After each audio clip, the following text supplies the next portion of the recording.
இது வந்து முளைத்த பயறு.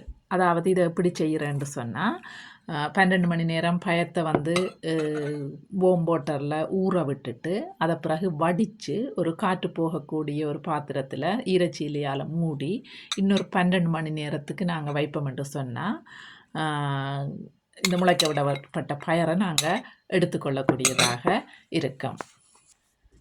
இப்போ இதில் என்ன நன்மைகள் இருக்குன்னு சொல்லி பார்த்தோம்னு சொன்னால், இப்படி முளைக்க விடுறதால இந்த பயறு வந்து இலகுவாக சமிபாடடையக்கூடியதாக இருக்கும்.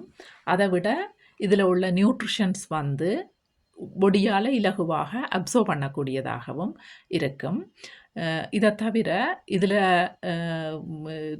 ஆன்டி நியூட்ரியன்ஸ் ஃபேக்டர், அதாவது ஃபைட்டேட் என்று சொல்லப்படுற அந்த பதார்த்தங்களை குறைக்கிறதால கனியுப்புக்கள் கூட இலகுவாக பொடியால் அப்சர்வ் பண்ணப்படுறதுக்கு இந்த முளைக்க விடுற தன்மை வந்து உதவி செய்யும்.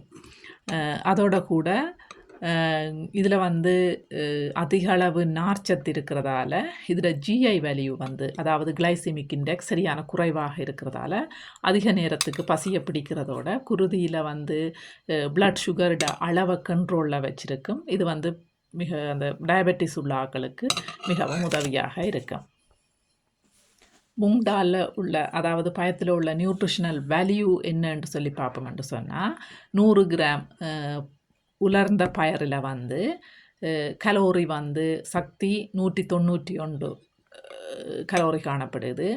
கார்போஹைட்ரேட்ஸ், அதாவது மாச்சத்து 46 கிராம், புரதச்சத்து 27 கிராம். சாதாரணமாக ஒரு வளர்ந்த பெண்ணுக்கு அவரேஜாக 60 கிராம் புரோட்டீன் தேவை என்று சொன்னால் இதில் அன்னளவாக அரைவாசி அந்த நாளுக்குரிய புரோட்டீன் இந்த 100 கிராம் பயத்தில் காணப்படுது. அதால் இது வந்து புரதச்சத்து அதிகமுள்ள உணவில் கன்சிடர் பண்ணப்படுது. அதை விட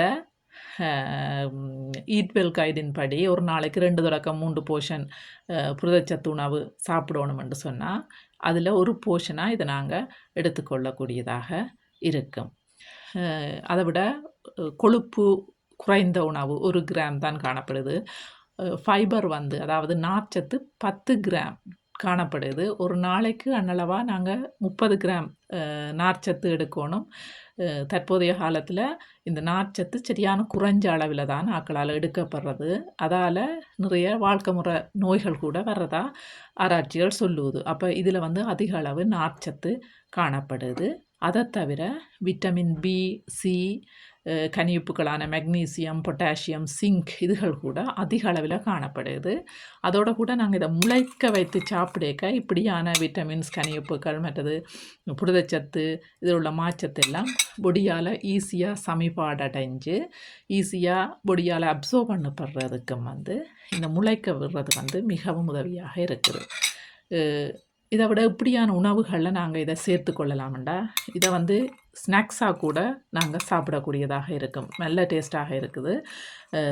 அதை விட தாளித்து சாப்பிடலாம், சூப்பில் போடலாம், கறி வச்சு சாப்பிடக்கூடியதாக இருக்கும். நிறைய ரெசிபீஸில் வந்து இதை நாங்கள் சேர்த்து கொள்ளக்கூடியதாக இருக்கும்.